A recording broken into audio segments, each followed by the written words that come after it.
श्री सीताराम। भक्तमाल का प्रारंभ भगवान के 24 अवतारों की कथा भाग 2। भक्तों, हमने पिछली कथा में हमने भगवान मत्स्य अवतार जी के विषय में 3 अलग अलग कथाएं सुनाई थी। आज मैं श्री वराह अवतार और कमठ अवतार यानी कच्छप अवतार की कथा आपको कहूँगा।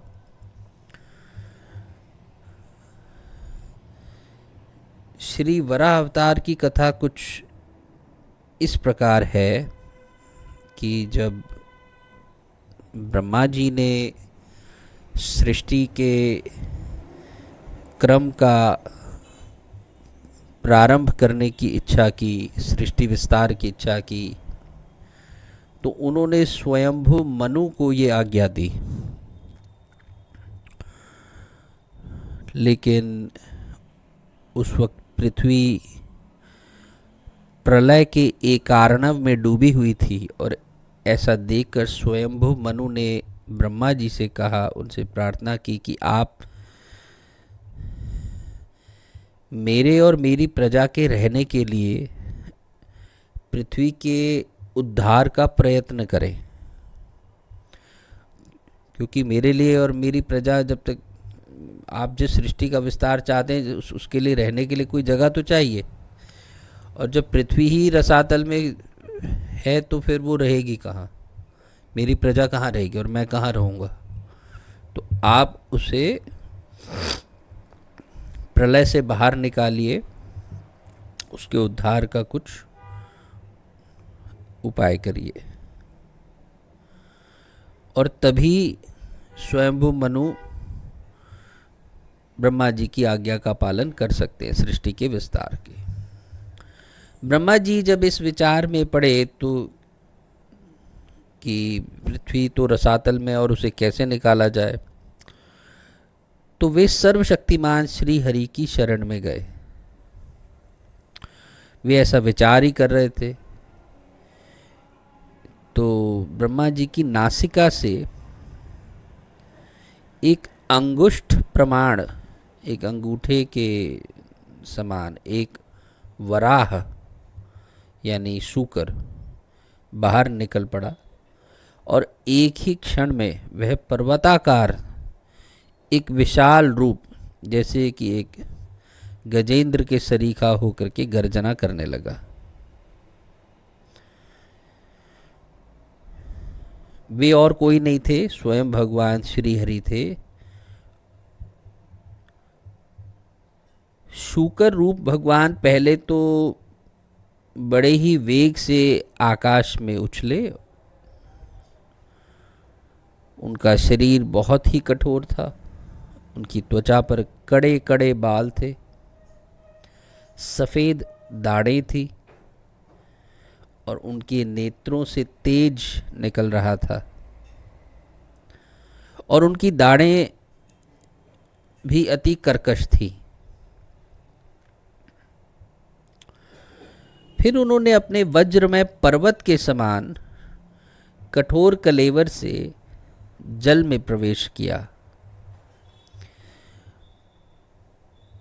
बाणों के समान जैसे उनके पैने खुर थे, उन खुरों से वे जल को चीरते हुए जल के पार पहुंचे और रसातल में समस्त जीवों की आश्रयभूता पृथ्वी को उन्होंने वहां देखा। वे पृथ्वी को अपनी दाढ़ों पर लेकर के बाहर आ गए और जल से जब वे बाहर निकल रहे थे तो उनके मार्ग में विघ्न डालने के लिए महापराक्रमी हिरण्याक्ष जल के भीतर में ही उसने गदा से उन पर प्रहार किया और आक्रमण कर दिया। भगवान ने उसे लीलापूर्वक ही मार डाला। श्वेत दाढ़ों पर पृथ्वी को धारण किए हुए और जल से वे इस प्रकार बाहर निकले जैसे कि तमाल का वृक्ष लिए हुए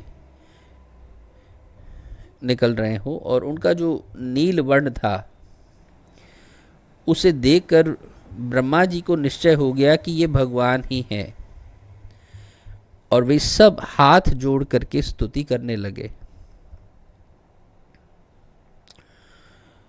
भक्तों, आज के समय में वराह क्षेत्र एक सूकर नाम का एक ग्राम है, सूकर क्षेत्र कहते हैं, वराह क्षेत्र कहते हैं उसको, उत्तर प्रदेश में सोरों जी भी कहते हैं। यहीं पर वराह भगवान की विशेष मंदिर है और यहीं पूजा अर्चना की जाती है। ऐसी मान्यता है कि यहीं पर वराह भगवान पृथ्वी को लेकर के प्रकट हुए थे। और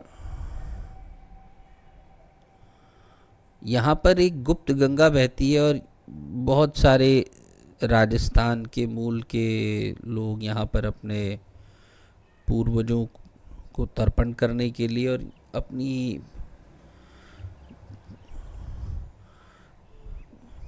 पुराने अपने बुजुर्गों की जो अस्थियां हैं उनको प्रवाहित करने यहाँ आते हैं। वो अस्थियां कहाँ जाती हैं, कैसे गायब हो जाती हैं, ये कहना बड़ा मुश्किल है। गंगा जी कहाँ से आई और कहाँ गायब हो जाती हैं, ये कहना भी बड़ा मुश्किल है। इसी स्थान के पास में तुलसीदास जी का जन्म स्थान है, और यदि आपको कभी अवकाश मिले तो आप अवश्य ही स्थान पे एक बार जाइएगा। भक्तों, ये थी श्री वराह अवतार की कथा। अगला जो अवतार है वह कमठ अवतार यानी कच्छप अवतार है। एक बार दुर्वासा जी ने इंद्र को श्राप दे दिया कि तुम श्री से विहीन हो जाओ, श्री से रहित हो जाओ, और ऐसा ही हुआ। तो इंद्र आदि ब्रह्मा जी की शरण में गए, और ब्रह्मा जी सबको लेकर के अजित भगवान के धाम को गए और उनकी स्तुति की। भगवान ने उनको यह युक्ति बताई कि क्यों ना दैत्य और दानव एक साथ संधि कर लें और मिलजुल कर क्षीर सिंधु को मथने का उपाय करें। अब समुद्र को मथने के लिए मथानी चाहिए और एक रस्सी चाहिए या नेति चाहिए। तो मंदिराचल पर्वत को मथानी बनाया गया और वासुकी नाग को नेति बनाया गया।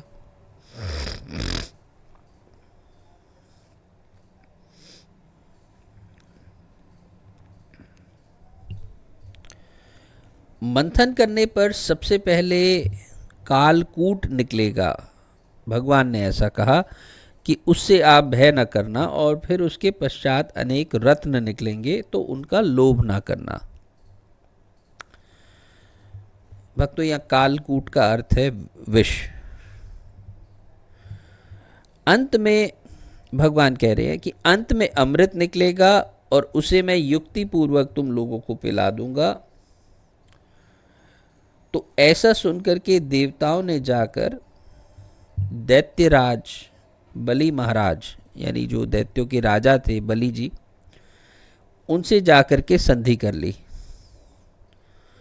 अब देवता और दैत्य मंदराचल को उखाड़ कर ले चले, लेकिन वे उसके भारी होने के कारण या विशाल का होने के कारण वे दोनों ही थक गए। तब भगवान ने प्रकट होकर मंदराचल को स्वयं उठाया और उसको गरुड़ पर रखा और उसे ले जाकर सिंधु के तट पर पहुंच गए। वासुकी नाग अमृत के लोभ से नेति बने, और जब समुद्र मंथन होने लगा तो बड़े बड़े देवता और असुर, उन्होंने मंदराचल पर्वत को पकड़ा, वासुकी को नेति बनाया। लेकिन मंदराचल का भार इतना अधिक था और उसका कोई आधार नहीं था, तो इस कारण मंदराचल धीरे धीरे समुद्र में डूबने लगा। देवता और दैत्य ने सोचा अपना तो सब किया कराया मिट्टी में ही मिल गया। यह सब देख करके उनका मन एकदम टूट गया और भगवान ने यह समझा कि ये सब तो विघ्नराज गणेश जी की ही करतूत है। उन्होंने हंस करके कहा, भगवान ने देवताओं को हंस करके कहा और दैत्यों को भी कहा कि सभी कार्यों को प्रारंभ करने से पहले गणेश जी की पूजा करनी चाहिए, और सो तो हम लोगों ने बिल्कुल ही उसको भुला दिया। बिना उनकी पूजा के कार्य सिद्ध नहीं होता। अब सभी गणेश जी की पूजा में लग गए। वहीं लीलामय भगवान ने अपनी लीला पूर्वक, और क्योंकि वे सर्वसमर्थ भी हैं, वे थे, उन्होंने जो गणेश जी की अग्र पूजा, जो कि कार्य के आरंभ में एक मर्यादा पूर्वक जो बांध रखी है, उसका पालन भी कराया।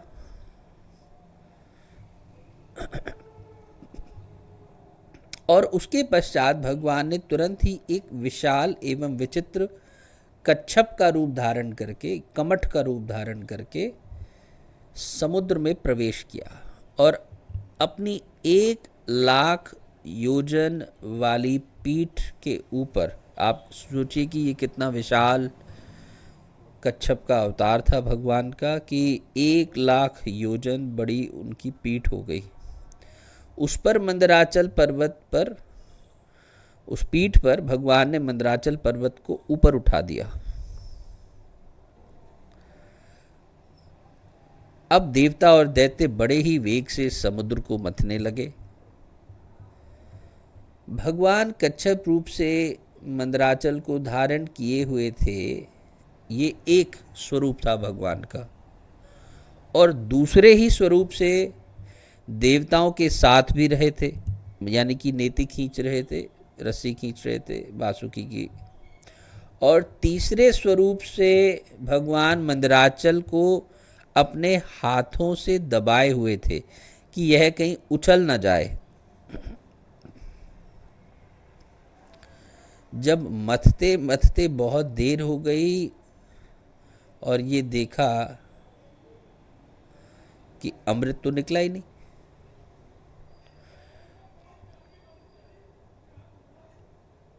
अब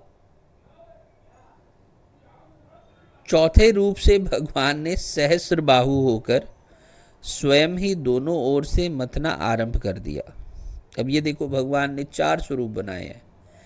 एक वे स्वयं कच्छप अवतार के रूप में, एक विष्णु भगवान स्वयं देवताओं की तरफ हैं जो रस्सी खींच रहे हैं, तीसरा स्वरूप उन्होंने मंदराचल पर्वत को अपने हाथों से दबाया, उसके बावजूद अमृत नहीं निकला, तो फिर सहस्र बाहु रूप से उन्होंने दोनों ओर, दैत्य और दानव की तरफ में, रस्सी को खींचना शुरू कर दिया। उस समय भगवान की बड़ी विलक्षण शोभा थी। इस दृश्य को देखते हुए ब्रह्मा, शिव और सनकादिक जय जयकार करते हुए आकाश मंडल से पुष्पों की वर्षा कर रहे थे। उन लोगों की ध्वनि में ध्वनि मिलाकर समुद्र भी भगवान का जय जयकार कर रहा था।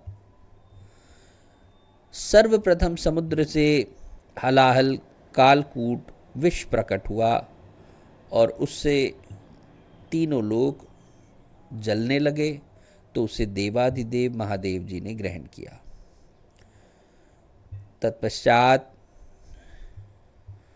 उससे रत्न निकले, फिर उसमें से कामधेनु निकली जिसको ऋषियों ने स्वीकार किया, फिर उच्चैश्रवा नाम का एक अति सुंदर बलिष्ठ अश्व निकला, जिसको दैत्यों ने स्वीकार किया। बाद में एरावत नाम का एक महान हाथी निकला, जिसको देवताओं के राजा इंद्र ने स्वीकार किया। फिर एक बहुत ही सुंदर मणि, जिसको कौस्तुभ मणि कहते हैं, इसके लिए प्रति सब लालायित हो गए। इसे भगवान ने अपने कंठ में धारण किया। कल्प वृक्ष, फिर उसके बाद कल्प वृक्ष निकला, जिसको बिना किसी की अपेक्षा के वह सीधा ही स्वर्ग में चला गया। फिर अप्सराएं निकली, वे भी स्वर्ग को ही प्रस्थान कर गई। फिर भगवती लक्ष्मी निकली, जिन्होंने अपनी ओर से उदासीन रहने पर भी सर्वगुण संपन्न भगवान श्री विष्णु को ही वरण किया। दैत्यों ने फिर वारुणी देवी को स्वीकार किया। फिर एक धनुष निकला, जो कि किसी से नहीं उठा, तो भगवान विष्णु ने ही उसे धारण किया।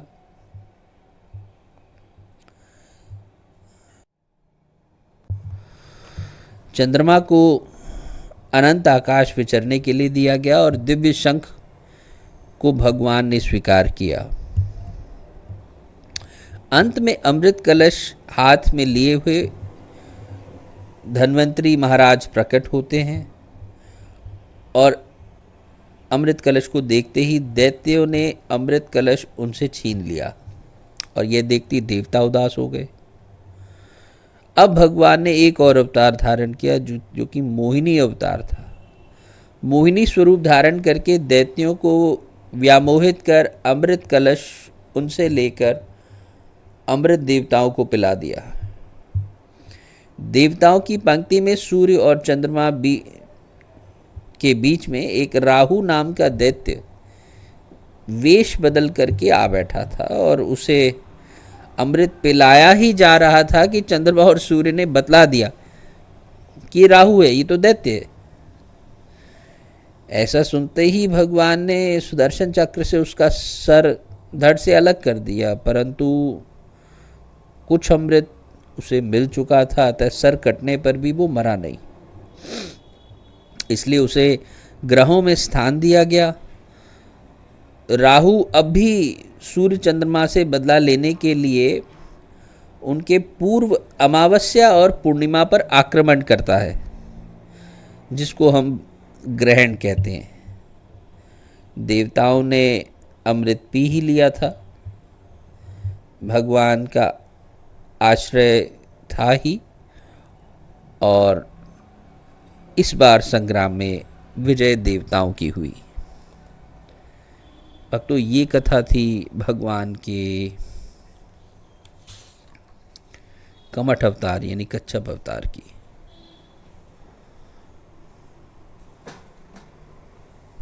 भक्तों, आज के लिए इतना ही।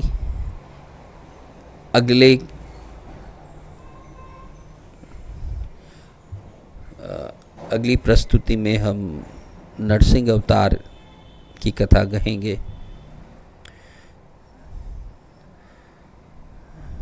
तब तक के लिए मैं कथा को विश्राम दूंगा। जय जय श्री सीताराम, जय जय श्री सीताराम।